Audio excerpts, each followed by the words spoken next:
Update nga tayo sa ating Gilas Pilipinas sa kanilang paghahanda sa third window kontra New Zealand at Australia. Ang ating mga Gilas Pilipinas players spotted na nga kanina sa airport at papunta na sa Brisbane, Australia upang isagawa ang 4-day training camp. Paghahanda nga yan sa matinding laban sa New Zealand at Australia. At magkakaroon din ng dalawang tune-up game ang Gilas Pilipinas kontra naman sa dalawang kupunan ng NBL Australia na Matawato Jets at ang Franklin Bulls.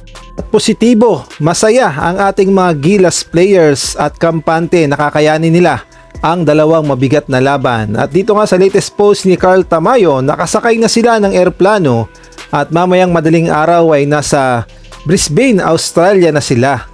Samantalang sa nangyari namang open practice ay masaya at nag-enjoy ang ating mga kababayan, partikular na mga Gilas fans dahil nakapanood ng libre at nasilayan ng kanilang mga paboritong mga Gilas players at syempre nakita rin ang preparasyon ng Gilas Pilipinas sa dalawang malalaking laban.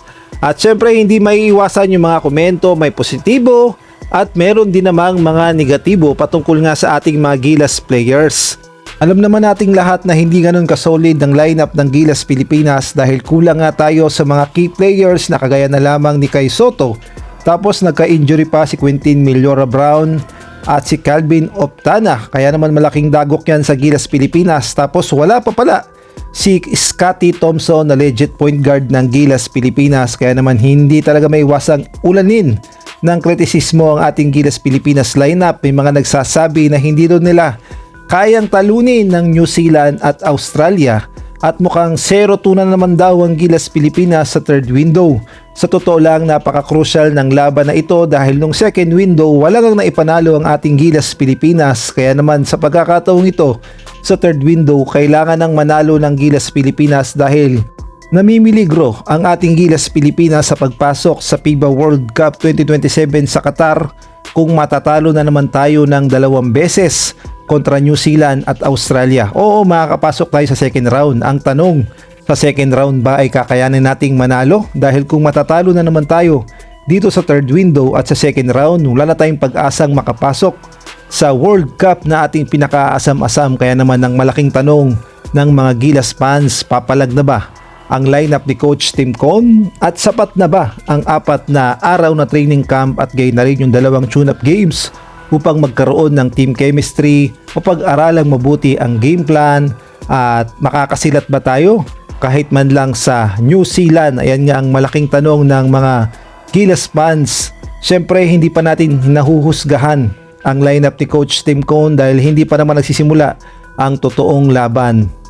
At isa rin sa mga nakikita ng mga Gilas fans na hindi daw ganun katangkad ang ating lineup kumpara naman sa lineup ng Australia at New Zealand na halos matatangkad at bukod pa doon yung mga big man ng mga ating makakalaban ay tumitira sa labas. Ayan nga ang magiging problema ng ating mga players, ang mga tira sa labas. Ngunit ito nga good news, si Abay Junmar Pajardo nagpakita ng shooting range at may tira pala sa labas itong si Abay Junmar Pajardo. Mukhang magagamit ito kontra New Zealand at Australia. Alam naman nating lahat na napaka-importante na yung mga Gilas players natin, partikular na yung mga big man, ay kailangan tumitira din pagdating sa labas dahil yan ang magiging susi natin upang manalo tayo. Kaya naman good news talaga ito na may tira pala sa labas ang ating mga big man. At kung kayo naman ang tatanungin, sa tingin nyo, handa na ba ang ating Gilas Pilipinas lineup na makipagsabayan sa Australia at New Zealand? Maaari kayo magbigay ng komento sa comment section.